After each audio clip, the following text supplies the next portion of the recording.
Flexible exchange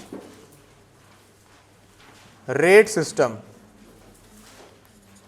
flexible exchange rate system.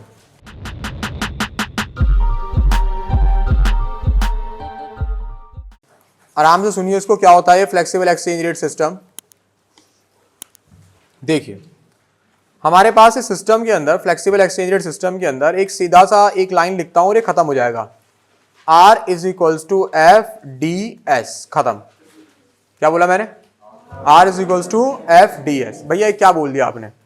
मैंने आपको ये लिखवाया है, इधर देखते रहना, बोर्ड पे देखना सब लोग, इसमें आप लोगों को कुछ नहीं देखना, सिर्फ बोर्ड पे देखना है। मैंने आप लोगों को इसमें ये लिखवाया है कि हमारे पास ये R rate is equal to factors of या फिर functions of demand and supply, या rate is a factor of demand and supply. और ये पूरी लाइन जो है इस फ्लेक्सिबल एक्सचेंज रेट को खत्म कर देती है, सीधी सी बात। हमने कहा यार देखो 1977 के बाद हमारी प्रॉब्लम हमारे पास आई, हमने उसके डिमेरिट्स में देखा कि जिसके पास गोल्ड रहेगा वो ही काम कर सकता है, जिसके पास सुनिए जिसके ह्यूज रिजर्व्स हैं गोल्ड के वो ही आराम भैया बड़ा प्ले हो जाएगा मार्केट के अंदर। बहुत प्रॉब्लम थी, तो हमने कहा ये सिस्टम बंद होना चाहिए। तो 1977 के बाद हमारे पूरे वर्ल्ड में जो सिस्टम नया लॉन्च हुआ वो flexible exchange rate system launch हुआ। इस फ्लेक्सिबल एक्सचेंज रेट सिस्टम के अंदर एक नई पॉलिसी बनाई गई। उस पॉलिसी का क्या मोटिव था या क्या बेस था? उस पॉलिसी का बेस स्ट्रक्चर ये था कि all world is free to trade and all the rate is decided by the market demand and market supply forces. Rate is decided by the market demand and market supply forces. भैया इसका क्या मतलब है? इसका सीधा सा एक मतलब है कि तुम अब ऐसा समझ लो, जैसे सपोज करो भैया तुम, हम लोग समझना क्या है इसमें, सपोज करना है ही, हम सब लोग भैया इंडिया में रह रहे हैं, हम इंडियन सिटीजन्स हैं, इंडिया के ट्रेड को बेस बनाते हैं और इंडिया के ट्रेड का बेस बना के दूसरी कंट्रीज से हम ट्रेड करते हैं। फॉर एग्जांपल हम लोग ट्रेड कर रहे हैं अमेरिका से, हम लोग ट्रेड कर रहे हैं ऑस्ट्रेलिया से, हम लोग ट्रेड कर रहे हैं न्यूजीलैंड से, हम लोग ट्रेड कर रहे हैं मोस्ट फेमस चाइना से, हम लोग ट्रेड कर रहे हैं दुबई से। तो भैया आप मुझे बताइए क्या हमारी इंडियन करेंसी का रेट इन सब करेंसीज के लिए सेम होगा या अलग अलग होगा? सेम होगा या अलग अलग होगा? पक्का अलग अलग होगा। अब आप कह रहे हैं अलग अलग होगा, आप क्यों कह रहे हैं ऐसा अलग अलग होगा? आपको तो रेट निकालना ही नहीं आता। आप क्यों कह रहे हैं? क्योंकि आपने यही देखा भैया डॉलर पे कुछ चल रहा है, पाउंड पे कुछ चल रहा है, यूएसडी पे कुछ और चल रहा है, ऑस्ट्रेलियन डी पे कुछ और चल रहा है, न्यूजीलैंड डॉलर पे कुछ और चल रहा है, दिनार पे कुछ और चल रहा है, येन पे कुछ और चल रहा है। सब पे अलग अलग चल रहा है ना। कैसे चल रहा है? वो चल रहा है सिर्फ दो फोर्सेस से। एक फोर्स मेरे पास कौन सा फोर्स है? Demand force. और एक फोर्स मेरे पास बेटा जी कौन सा फोर्स है? जिसको मैं क्या बोलूंगा? Supply force. और ये डिमांड एंड सप्लाई फोर्सेस हैं हमारे पास पूरी की पूरी मार्केट के। अब भैया ये कैसे हुआ काम? ये ऐसे काम हुआ जिसको रेट निकालना आएगा वो आज ही आ जाएगा। फॉर एग्जांपल मेरी कंट्री में अमेरिका के साथ इंपोर्ट जो है वो इंक्रीज हो जाए, क्या हो जाए? इंक्रीज, ठीक है। और अमेरिका के लिए एक्सपोर्ट डिक्रीज हो जाए। तो अगर अमेरिका के लिए इंपोर्ट इंक्रीज हो जाएगा, एक्सपोर्ट डिक्रीज हो जाएगा, तो इसका मतलब अमेरिकन गुड्स की तो मेरी कंट्री में डिमांड बढ़ रही है और मेरे गुड्स की उनकी कंट्री में डिमांड क्या हो रही है? कम हो रही है। बात समझ में आई? तो बहुत लॉजिकल बात बता रहा हूं आपको, बिल्कुल दिमाग तेज करके सोचने वाली है। अब भैया अगर ऐसा हो रहा होगा तो ये हो रहा होगा कि हमारे कंट्री के सेंट्रल बैंक के पास बहुत सारे यूएस डॉलर आ रहे होंगे और सेंट्रल बैंक में प्रेशर पड़ रहा होगा कि इसे किस में कन्वर्ट करो आप? रुपीस में। किस में कन्वर्ट करो? रुपीस में। बात समझ में आ रही है? समझ में आ रही? तो ऐसी कंडीशन में हम कहां आके फंसेंगे? ऐसी कंडीशन में आके फंसेंगे कि जब मेरी कंट्री के अंदर इंपोर्ट हो जाएगा ज्यादा और एक्सपोर्ट हो जाएगा कम, तो उस देश से मेरा रेट जो है वो इंक्रीज हो जाएगा और करेंसी डेप्रिशिएट हो जाएगी। रेट क्या हो जाएगा और करेंसी क्या हो जाएगी? डेप्रिशिएट। मतलब तुम एक बात समझो, अगर किसी कंट्री से फॉरेन एक्सचेंज आ ज्यादा रहा है, क्या हो रहा है? आ ज्यादा रहा है, और मेरे देश से सप्लाई क्या हो रही है? कम। क्या हो रही है? कम। तो ऐसे कंडीशन है मेरी कंट्री इकोनॉमी स्ट्रांग होनी चाहिए, वीक होनी चाहिए? वीक होनी चाहिए ना, तो करेंसी तो डेप्रिशिएट ही होगी। और भैया ने पढ़ाया था अगर करेंसी डेप्रिशिएट होती तो रेट क्या होता है? इंक्रीज। क्या होता है? इंक्रीज।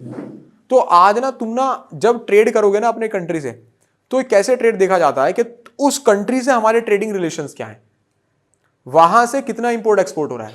अब भैया अगर हम बात करते हैं, चलो सबसे फेमस, सबसे भैया जो फेमस बात होती है वो तो यूएस डॉलर की बात होती है। तो भैया अगर अभी हमारे पास भैया एक डॉलर की अगर मैं बात करूं, रुपये में तो खैर माइनस में आ जाएगा आंसर। अगर भैया मैं $1 की बात करता हूं तो $1 फिलहाल अगर अभी 90 रुपए चल रहा है, कितना भी चल रहा हो मैं एग्जैक्ट नहीं पता मुझे, ठीक है, स्पेकुलेशन होता है तो पॉइंट में, पैसों में, रुपीज में चेंज होता रहता है, ठीक है, इसलिए बताओ 90 चल रहा है। तो अगर ये 90 से 100 हो गया, 90 से क्या हो गया, तो इसका मतलब क्या है कि देश में इंपोर्ट बढ़े या एक्सपोर्ट बढ़े, क्या बढ़े, और अगर ये 90 से 70 हो गया तो मतलब क्या है, इंपोर्ट बढ़े एक्सपोर्ट बढ़े, एक्सपोर्ट। और तुम तो इतनी बात अच्छे जानते हो कि अगर ये 1 पे 90 है, और ये जब मैं 12th में था तो शायद ये 1 पे 55 या 50 हुआ करता था, फिर 60, 65, 70, 75, 80, 90 तक टच भी करा, फिर नीचे आ जाता है, फिर बढ़ जाता है।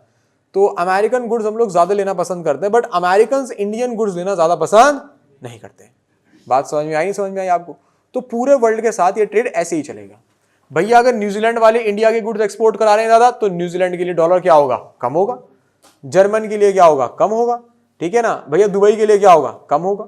इसको बोलते हैं फ्लेक्सिबल एक्सचेंज रेट। क्या बोलते हैं?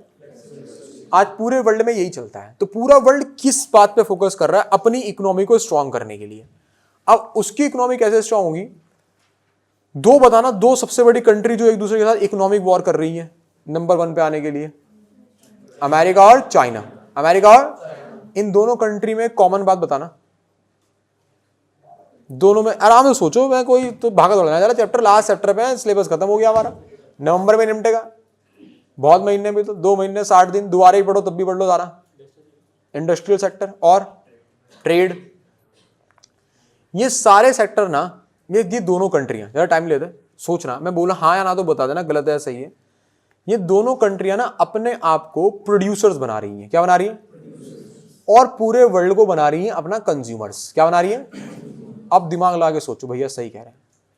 दोनों कंट्रियां इस लॉजिक पे चल रही हैं। जैसे कि अभी ना वो एक आता ना, क्या नाम था उसका, वो बियर बाइसेप वाला पॉडकास्ट करता है ना वो, रणवीर इलाहाबादी। तो उसने एक चाइना की कोई मॉडल पता नहीं एक्ट्रेस बुला रखी थी, मैंने तो देखा नहीं पॉडकास्ट में, तो शॉर्ट्स देखे थे उसके। तो उसने बोला यार तुम चाइनीज लोग हो, भगवान पे नहीं मानते तुम। उसने कहा नहीं, बिल्कुल नहीं मानते हम भगवान पे, हम सारे भैया नॉन भगवान वाले थे ना, किस पे मानते हो? हम कर्मा पे मानते हैं। तो इसलिए हर चाइनीज ना सिर्फ एक ही चीज से सुबह उठता है और एक ही चीज से शाम को सोता है कि मुझे काम करना है, बस। कह रहे थे यहाँ कि वो बोल रही थी, उसी का थॉट था ये, वो शायद पूरे चाइना का थॉट यही रहा होगा, वो तो एक कॉमन थॉट होता है कि पूरे चाइना की यही फिलॉसफी है कि हमें सिर्फ क्या करना है, काम करना है, बस। इसलिए हम हंसते बहुत कम है, हमारे पास मजाक करने का टाइम नहीं है। हम ऐसा नहीं कि बैठे गप्पे मार रहे हैं, फालतू बातें कर रहे हैं, हमें बस प्रोडक्शन करनी है, हमें बस काम करना है। तो ये दोनों कंट्री वर्ल्ड पावर आज इसलिए बनने के लिए घोड़ में है, या दोनों कंट्री वर्ल्ड पावर बनने के इसलिए आगे बढ़ रही हैं कि दोनों कंट्री प्रोड्यूसर्स हैं। और इन्होंने देखो क्या कमाल किया। जैसे तुम सपोज करो तुम कोई प्रोडक्ट बनाओ, ठीक है, तो तुम क्या सोचोगे कि मेरी गली में बिक जाए, फिर मेरे मोहल्ले में बिक जाए, फिर मेरा शहर खरीदना शुरू कर दे। ज्यादा पूरे उत्तराखंड में अगर मैंने बेच दिया तो मेरे से पैसे वाला तो शहर में नहीं होगा। वहां बैठा हुआ कोई बंदा ये सोचेगा कि मैं प्रोडक्ट पहले बनाऊं, इसको कहां बेचूं, पूरे वर्ल्ड में बेचूंगा। अमेरिका में कोई लड़की पढ़ रही है, वो कह रही है कि यार मैं स्टार्टअप करती हूँ, मैं कोई नई ब्रांड लॉन्च करती हूँ, तो ये नई ब्रांड लॉन्च करना, प्रोडक्ट कहाँ बिकेगा, कह रही पूरे वर्ल्ड में बेचूंगी, इंडिया में बेचूंगी। इंडिया को सब इतना इंपॉर्टेंस क्यों दे रहे? अरे इंडिया को इंपॉर्टेंस नहीं दे रहा इतना, क्यों कर रहे हैं India India India India India? India का चाइना में बोलवाला, इंडिया का अमेरिका में बोलवाला। अरे भाई कंज्यूमर है हम लोग, 1.5 बिलियन की पॉपुलेशन है हमारे देश की, उनको पता है कि प्रोड्यूसर हम हैं, कंज्यूमर ये हैं, और consumer is the king of market. एक दिन इंडिया डिसाइड कर ले कि चाइनीज माल नहीं खरीदना या अमेरिकन गुड्स नहीं खरीदना, अमेरिकन न्यूक्लियर बम डाल देगा हमारे पे। कह रहा बस ठीक है, ये दोस्ती प्यार सिर्फ मतलब का है, क्योंकि हम लोग क्या है उसके, ठीक है ना। वो यही कहता रहता है कि अमेरिका वाले इसलिए इतना प्यार करते हैं हमें कि यार एक काम करो, चाइना के गुड्स तुम इंडिया वाले बंद करो और अमेरिका के गुड्स लो, क्योंकि देखो पूरे वर्ल्ड की पॉपुलेशन चाइना में, फिर किसके हाथ हमारे पास है। तो चाइना इसलिए पावर बन रहा है कि चाइना पहले प्रोड्यूस करता है, प्रोड्यूस करने अपने कंट्री में तो उसका कंजप्शन होता ही होता है, फिर आस पास की जितनी कंट्रीज में क्या होता है, कंजप्शन होता है। उसने इतना ज्यादा प्राइस को लो कर रखा है, प्राइस फॉल कर देता है, वो डम मार्केटिंग करता है, ठीक है ना, या उसको बोलते हैं कि हम वो डम कॉस्टिंग करता है कि कॉस्ट से भी कम पे बना देता है वो। मतलब अगर सपोज करो इस पेन को बनने में 10 रुपए लगते हैं, वो 9 रुपए में बेच देगा। बनने में कितने लगे और बेच कितने में दिया? ऐसे कैसे हो सकता है यार? कह रहा है चाइना कह रहा कर दूंगा, कैसे कर दूंगा, बल्क प्रोडक्शन में कॉस्ट निकाल दूंगा। बल्क प्रोडक्शन, जितनी दवाइयां आपके देश में बनती है सारी चाइना में बनती है, मतलब जितनी दवाई आपके देश में आती है सारी चाइना में बनती है। इलेक्ट्रॉनिक अप्लायंसेस में तो किंग हो गया वो, है ना। चिप सेट तो कह रहा मैं बनाऊंगा, सारे खिलौनों की मार्केट चाइना ने कैप्चर कर रखी है। मेडिसिन की अमेरिका में, भैया देखो अमेरिका की कंपनी आईफोन और बनती कहाँ है, चाइना में। चाइना बोला पूरे वर्ल्ड का प्रोडक्शन मैं करूंगा, मैं मेरा ठेका है प्रोडक्शन का, और कंज्यूमर तुम सब हो। बात समझ में आई। तो होगा क्या, उनकी कंट्री से एक्सपोर्ट ज्यादा होगा। क्या ज्यादा होगा, और इंपोर्ट तो करने देंगे ही नहीं। चाइना में जब मार्केट में जाके तुम बेच दोगे कोई सामान, तुम खरीदेंगे ही नहीं। वो देशभक्त इतने खतरनाक है, वो खरीदने नहीं वाले। तुम जाके फ्री में बेचो तब भी नहीं खरीदेंगे। चाइनीज कोई प्रोडक्ट नहीं खरीदने वाला तुम्हारा। खरीद लेगा नहीं, तुम चाइनीज आराम से खरीद लोगे। देशद्रोही, समझ में आया। वो देशभक्त है। अमेरिका में जाके बेच दोगे, अमेरिका अबे तुम्हें इतने कानून में फंसाएगा, इतने पेटेंट में फंसाएगा, इतने लीगल टर्म में फंसाएगा, पूरी जिंदगी जेल में बिता देगा। इतना तेज है वो। अमेरिका में इतने लीगल टर्म्स वो टर्म्स हैं। अमेरिका में प्रोडक्ट लॉन्च होने से पहले उसके इतने पेटेंट होते हैं, इतने पेटेंट होते हैं कि पूरे वर्ल्ड में सबसे ज्यादा पेटेंट जो है वॉल्ट डिज्नी के पास है। अमेरिका तो सारा कोर्ट में फंसा देगा, कोर्ट में ही मार देगा आदमी को। ठीक है, तो वहां की मार्केट, मतलब ये देख लो कि अमेरिका में की मार्केट में जाके काम करना 0.0001% टॉलरेंस है। मतलब 1000 में या 10,000 में कोई एक प्रोडक्ट खराब निकल सकता है आपका। और इंडिया में 1000 में 100 प्रोडक्ट खराब निकल सकते हैं आपके, तब भी आपका डी प्रोडक्ट चल जाएगा। इतने क्वालिटी स्टैंडर्ड है अमेरिका के अंदर। वो तुम्हारे प्रोडक्ट को सर्वाइव ही नहीं करने देगा। तो वो तुम्हें सिर्फ क्या बना रहा है, कंज्यूमर। तो हमारी देखो, वो उनकी पॉलिसी क्लियर है कि हमें बनना है एक्सपोर्टर। क्या बनना है, और पूरे वर्ल्ड को क्या बनना है, इंपोर्टर। क्या बनना है, हमारी करेंसी कभी फॉल होगी नहीं, होगी। ये फॉरेन एक्सचेंज रेट का, फ्लेक्सिबल एक्सचेंज रेट का टॉपिक है तुम्हारा। ठीक है ना। तो तुम्हारा ऐसे रेट डिसाइड होता है। तो अगर हमारा इंडिया एक्सपोर्टर बनने में कामयाब हो जाएगा, क्या बनने में कामयाब हो जाएगा, तो हमारी करेंसी स्ट्रांग हो जाएगी। इसमें कोई शक वाली बात नहीं है। ठीक है ना। लेकिन अगर इंपोर्टर ही रहे तो फिर करेंसी तुम्हारी स्ट्रांग कभी भी नहीं हो सकती। बात समझ में आई नहीं है। तभी तो इंडियन से अमेरिका भाग जाते हैं। क्यों भागते हैं यहां से लोग फॉरेन, करेंसी की वजह से। करेंसी का तो मेन मैटर है। भाई मैं फॉरेन भाग जाऊं तो मैं क्यों भागूंगा, इसलिए भागूंगा करेंसी की वजह से। वहां अगर मैं 4 घंटे 5 घंटे इतने बच्चे पढ़ा रहा होता तो मर्सिडीज में आ रहा होता। ठीक है, नहीं आगे पीछे भी चला सकता था 2 फॉर्च्यूनर में, बीच में बैठा हूं बिल्कुल माफिया लोग। कहा भगवान कसम सच बता रहा हूं मैं।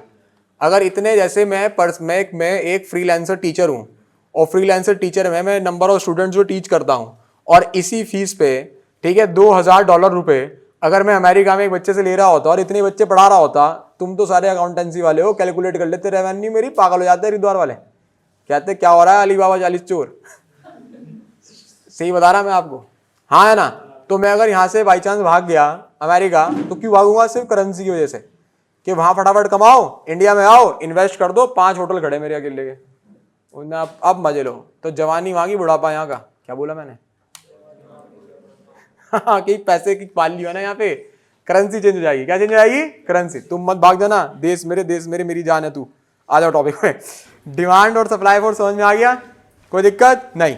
अब हमने कहा भैया इसके मेरिट्स क्या है फ्लेक्सिबल एक्सचेंज रेट के। चलो इधर देखो, क्यों बोल रहे हो इतना आप, क्योंकि ये टॉपिक इंपॉर्टेंट है, पेपर में बहुत आया फ्लेक्सिबल एक्सचेंज रेट। मेरिट्स और डीमेरिट्स, मेरिट्स और डीमेरिट्स, फ्लेक्सिबल एक्सचेंज रेट। अब फ्लेक्सिबल एक्सचेंज रेट की अगर हम बात करते हैं, नंबर 1 पे मेरिट्स। क्या आते हैं नंबर 1 पे, मेरिट्स। तो मेरिट्स में पॉइंट नंबर A कौन सा है मेरे पास, बोलो नंबर 1। भाई बता दे रहे हो, गोल्ड रिजर्व नॉट रिक्वायर्ड। मैं पढ़ा नहीं रहा ये पॉइंट, क्या करूंगा पढ़ा के, तो पता है गोल्ड रिजर्व नॉट रिक्वायर्ड, इसमें गोल्ड रिजर्व की जरूरत नहीं है। इसमें तो सिर्फ तुम्हें एक्सपोर्टर बनना है। क्या बनना है, बस फैक्ट्री बनाओ अपनी जबरदस्त जानदार फैक्ट्री, बिल्कुल पूरा वर्ल्ड में बेच देंगे माल। क्लियर है। नंबर 2 पे आ जाओ। नंबर 2 क्या है, इंटरनेशनल मोबिलिटी ऑफ कैपिटल। तो इंटरनेशनल, ये तो लिखा था ना, हाँ इंटरनेशनल मोबिलिटी ऑफ कैपिटल। देखो आज कल जिनसे बिजनेस कर रहा था मैं आज छुट्टी पे चली गई, तो आज आपसे बिजनेस करता हूँ। अब आप लोग अमेरिका में रहते हो, मैं इंडिया में रहता हूँ, हम दोनों बिजनेस करना चाहते हैं। ठीक है, तो हमारे कैपिटल मूव कर सकते हैं, बहुत इजीली मूव कर सकते हैं, गोल्ड की कोई जरूरत नहीं है। आप अमेरिका से इधर पैसे लाके इन्वेस्ट कर दो, कन्वर्ट हो जाएगी करेंसी, सारे पैसे आपको रुपीज में मिल जाएंगे, जमीन खरीदो, इन्वेस्टमेंट कर लो। इसी की वजह से पॉइंट C जिंदा हो गया, जिसका नाम क्या था, वेंचर कैपिटल। आप लोग अमेरिका में रहते हो, मैं इंडिया में रहता हूँ, आपने मुझे फोन करा भैया आपके साथ बिजनेस करना चाहते हैं, मैंने कहा गो फॉर इट, कर लो फटाफट। आपने कहा भैया लेकिन पैसे कितने वैल्यू, मैंने कैलकुलेट कर लेते वैल्यूएशन, आपने डॉलर बताई, रेट निकाला हमने, जो रेट चल रहा है करंट का, वो रेट किसने निकाला होगा अभी फ्लेक्सिबल एक्सचेंज रेट, बता बे, अभी तो पढ़ाया। अबे फ्लेक्सिबल एक्सचेंज रेट कौन डिटरमाइन करता है, मार्केट। तेज बोलो बे, किसकी डिमांड एंड सप्लाई, मार्केट के, market demand and market supply forces, जो भी रेट होगा हम डिसाइड करेंगे, अपने कैपिटल को कंबाइन कर लेंगे, that is venture capital. Clear है ना, बहुत पक्का ना, है ना? लिमिटेशंस थी ना इसके बाद, या कोई और भी पॉइंट है? हाँ, ये पॉइंट भी, ऑप्टिमम यूटिलाइजेशन ऑफ रिसोर्स। इसका तो बेस्ट एग्जांपल बताऊं तुम्हें, इससे बड़ा एग्जांपल कोई नहीं है। इसका बेस्ट एग्जांपल है सऊदी के सारे देश, दुबई, हबीबी, उनके पास क्या सबसे ज्यादा था? तेल, क्रूड ऑयल। उन्होंने कहा यार हम तो कितना इस्तेमाल करेंगे, इसे पिएंगे क्या, तब भी नहीं खत्म होने का, ये कुएं हैं पूरे के पूरे, जमीन के नीचे तेल ही और कुछ है ही नहीं। उसने पूरे वर्ल्ड को अपना क्या बना लिया? कंज्यूमर। क्या बना लिया? और आज देखो पैसा कैसा बाहर आया वहाँ पे, ऑप्टिमम यूटिलाइजेशन ऑफ रिसोर्सेज। वरना उनके लिए कुछ भी नहीं था। अभी वो क्यों ले लेते हैं फरारी बुरूरी, क्यों ले लेते हैं इतनी? एक तो पैसा बहुत है, ऊपर से उन्हें पेट्रोल सस्ता पड़ रहा है। तुम लेके घूमोगे यार, तुमने बटन दबाया एकदम 2,000 लग गया खड़े रखो भैया, ऐसे ऐसे कपड़ा मार दो इसमें इतने बड़ी बड़ी मशीनरीज क्यों लेके घूम रहे हो? क्योंकि जो ऑयल से चल रही है, बड़ी मशीन्स के लिए बड़े इंजन ऑयल चाहिए, वो ऑयल्स वहाँ पे सस्ते हैं, तो भैया घूम रहे हैं, फिर रहे हैं, मजे मार रहे हैं। उनकी जो डेली का एक्सपेंस है वो तो आ ही नहीं रहा, मतलब आ रहा है, इतना नहीं आ रहा ना, और तुम्हारा कितना आ रहा? और वो बेच ऐसी चीज रहे हैं जो पूरे वर्ल्ड में क्या है उसके सब कंज्यूमर। तो उन्होंने अपने रिसोर्स का क्या किया? Optimum utilisation. रामदेव जी क्यों इतने फैल के घूम रहे हैं कि भैया हम ही हैं, क्योंकि वो इस देश को कैप्चर कर रहे हैं, वो जड़ी बूटियों का नॉलेज नहीं उन्हें। कह रहे यार इन पे जड़ी बूटियां सारी हैं, हल्दी वल्दी सब इन्हीं के पास है। तो कह रहे हैं हाँ भाई मैं बेच दूंगा प्रोडक्ट यहाँ पे, टावर कह रहा है मैं बेच दूंगा प्रोडक्ट यहाँ पे। वो बेचो जो उनके पास नहीं है, जो उनके पास नहीं है।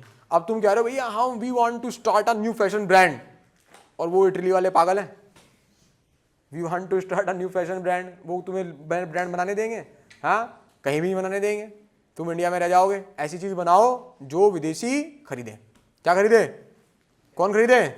इंडियन ना खरीदे, चाहे कौन खरीदे, क्योंकि जब पेमेंट किस में आएगी? डॉलर्स में। हबीबी बात समझ में आई? हाँ, ऐसा बनाओ कुछ डिवाइडेड्स लिखो तुम यार, डिवाइड लिख लिया क्या हमने? चलो भाई, ये तो भूलेगा ही भूलेगा। पॉइंट नंबर ए क्या बताया था मैंने? ये तो सट्टा बाजारी है यार, मार्केट इनस्टेबल रहती है यहाँ पे, कभी स्टेबिलिटी है ही नहीं, कभी भैया ज़्यादा, कभी भैया कम, always market instable. Flexible exchange rate international market में, ये देखो फ्री मार्केट है, क्या है? तो भैया फ्री मार्केट में एक खासियत होती है, वॉलेटाइल नेचर की होती है। किसकी नेचर की होती है? Volatile nature. अब भैया free market often becomes volatile, ये कभी भी कुछ भी है, स्टेबल थोड़ा है ना। तूने आज कोई डील लॉक करी, कल को वो पैसा खराब हो गया, तूने बोली लो भैया नुकसान हो गया, फायदा भी तो हो सकता है। जुआ है ये, क्या है ये? जुआ। कोई लोग स्पेकुलेशन इसी पे लगाते हैं, कोई बंदे ऐसे हैं जो ना शेयर मार्केट में पैसे नहीं लगाते, पता किस पैसा लगाते हैं? फॉरेन ट्रेड पे। एज ये स्पेकुलेशन भी वैलिड है, आप शेयर मार्केट के अंदर इस पे भी वैलिड स्पेकुलेशन कर सकते हो। बहुत इंटरनल, मतलब बहुत डीप टॉपिक है, इंटरनल तो नहीं, बहुत डीप टॉपिक है, इस पे डिस्कशन करके मैं आपको कंफ्यूज नहीं करूंगा। बट कोई बंदे क्या करते हैं, वो फॉरेन सिक्योरिटीज में पैसा लगाते हैं। किस पैसा लगाते हैं? Foreign security. ये भी स्पेकुलेशन है कि आपने पहले अंदाजा लगा लिया कि डॉलर बढ़ने वाला है, डॉलर स्टोर कर लिया आपने, फिर बाद में जब बढ़े तो आपने लिक्विड कर दिया उनको। समझ में आई बात? समझ में नहीं आई? ठीक है, तो मार्केट इनस्टेबल रहती है, इसका पहला डिमेरिट यही है, आप यहाँ पे कोई गारंटी नहीं दे सकती किसी की। नंबर पॉइंट क्या है बताओ? हाँ, तो पॉलिसी फॉर्मुलेशन बिकम्स डिफिकल्ट, क्योंकि पॉलिसी फॉर्मुलेशन इसलिए डिफिकल्ट हो जाता है कि एक रेट नहीं है हमारे पास। अब हमारे पास देखो, जैसे कि अभी तुम तो आराम से पढ़ रहे 12th क्लास में, तुम्हें तो सिर्फ टेंशन बोर्ड की है, और किसकी टेंशन है तुम्हें? किसी बात की टेंशन नहीं है। अब सोचो वो बंदा जो इंपोर्टर एक्सपोर्टर हो अमेरिका के साथ, जिसकी लेन देन चल रहा है और वहां राष्ट्रपति का चुनाव चल रहा है, नींद नहीं आ रही होगी रात को उसे। उसकी पॉलिसी इसी बात पर डिपेंड कर रही थी कि भैया वो हिलेरी क्लिंटन जीतेगी या डोनाल्ड ट्रंप जीतेगा। अब डोनाल्ड ट्रंप जीत गया तो पॉलिसी क्या बनाएगा? डोनाल्ड अगर वो जीतती तो वो पॉलिसी क्या बनाती?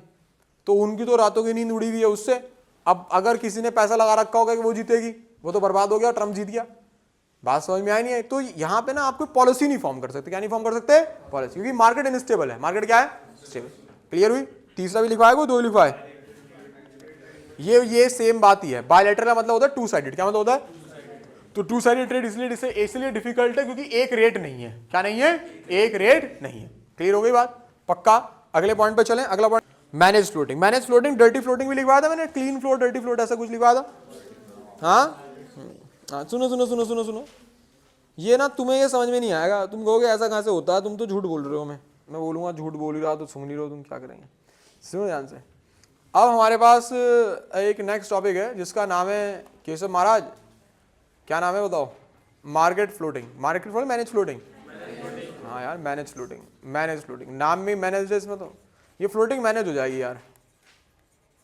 अब ये देखो तुम ना इसको समझ लो ओरली, ठीक है ना। ये 1 नंबर का टॉपिक है बस, 1 नंबर या 3 नंबर, तो 3 नंबर में भी नहीं आएगा यार ये, ठीक है। 1 नंबर का टॉपिक है बस ये, क्लियर। देखो भाई मैंने आपको इसमें लिखवाया it refers to system in which foreign exchange rate determined by the market forces and central bank influence the exchange rate, ये लिखवाया मैंने, ये डेफिनेशन है ना। इसमें सेंट्रल बैंक मैंने लिखवा दिया होगा। इसमें ना मेन बात जो होती है ना वो सेंट्रल अथॉरिटी से होती है। किससे होती है? Central authority. देखो ये सेंट्रल अथॉरिटी कौन सी सेंट्रल अथॉरिटी है? ये सेंट्रल अथॉरिटी है हमारे पास फाइनेंस की। किसकी है? फाइनेंस की। चलो जरा एक बार आरबीआई को रिवाइज करते हैं, state reserve bank of India को, सेंट्रल बैंक ऑफ इंडिया को हम एक बार रिवाइज करते हैं। रिजर्व बैंक ऑफ इंडिया वो बैंक है जिसका काम है कस्टोडियन ऑफ फॉरेन एक्सचेंज। मैंने झूठ बोल दिया सच बोल दिया? पॉइंट पढ़ाया मैंने आपको, इस साल पढ़ाया ना। क्या पॉइंट था? कस्टोडियन ऑफ, क्या मतलब कस्टोडियन ऑफ फॉरेन एक्सचेंज? मतलब मैं समझाता हूँ, तुम ऐसे मत देखो, मैं समझाता हूँ। कस्टोडियन ऑफ फॉरेन एक्सचेंज का मतलब ये है कि जितनी भी फॉरेन एक्सचेंजेस हमारी कंट्री में हो रहा है पूरे वर्ल्ड के साथ, उसको जो देखेगा, जो उसकी कस्टडी करेगा, जो उसको एक्सचेंज करेगा, जो उस रेट को कन्वर्ट करेगा, जो बताएगा कितने में करना है, वो सारा आरबीआई करेगा, रिजर्व बैंक ऑफ इंडिया। बात समझ में आया? तो उसी को सेंट्रल अथॉरिटी बोलते हैं फाइनेंस की, तो इसलिए मैंने आपको सेंट्रल बैंक लिखवाया। मैनेज फ्लोटिंग का दूसरा नाम होता है जिसको हम लोग बोलते हैं डर्टी फ्लोटिंग। क्या बोलते हैं? पहले इसके नामकरण बताता हूं मैं आपको। Dirty floating. भैया ऐसा क्यों कह रहे हो आप लोग, डर्टी फ्लोट क्यों है? डर्टी फ्लोट इसलिए क्योंकि तुमने चीटिंग करी। क्या करी तुमने? चीटिंग करी। हम तो चीटिंग नहीं करते भैया, हम तो चीटिंग पेपर में करते हैं, उसके अलावा तो करते ही नहीं। मैंने कहा तुमने चीटिंग कैसे करी? तुमने चीटिंग ये करी कि एक रेट मार्केट में डिसाइड हो गया था, उसको डिसाइड किया मार्केट फोर्सेस ने। किसने डिसाइड किया? दोबारा बोलो, किसने डिसाइड किया? Market forces. मार्केट में कितने फोर्सेस हैं? 2, मार्केट डिमांड और मार्केट सप्लाई। मैंने आपको कल एक बात बोली थी कि ये चैप्टर या तो आपको आज समझ में आएगा वरना जिंदगी भर समझ में नहीं आएगा। अब आपको रियलाइज हो रहा होगा ना, क्या तो समझ में आएगा इसी साल, वरना जिंदगी भर घूमते ना अगर समझ में आ जाए तो इसलिए इसी साल समझ लो इसे। अभी समझा रहा हूं, जितनी आराम से प्यार से मैं समझा रहा हूं उतना कोई समझाएगा भी नहीं। तो मैनेज फ्लोटिंग क्या है कि आपने कहा भैया देखो फिक्स एक्सचेंज रेट तो बंद हो गया, उसको तो 77 के बाद उसकी बात ही ना करो, खत्म कर दो। मैंने कहा खत्म कर दिया भाई। अब चल रहा है फ्लेक्सिबल एक्सचेंज रेट। क्या चल रहा है भैया? फ्लेक्सिबल एक्सचेंज रेट के अंदर all the rates are decided by the market demand and market supply forces. मैंने कहा हाँ बिल्कुल सही कह रहे हो आप। अब इसमें क्या करेगी? इसमें सेंट्रल अथॉरिटी जो है ना वो थोड़ी तिगड़मबाजी फिट करेगी।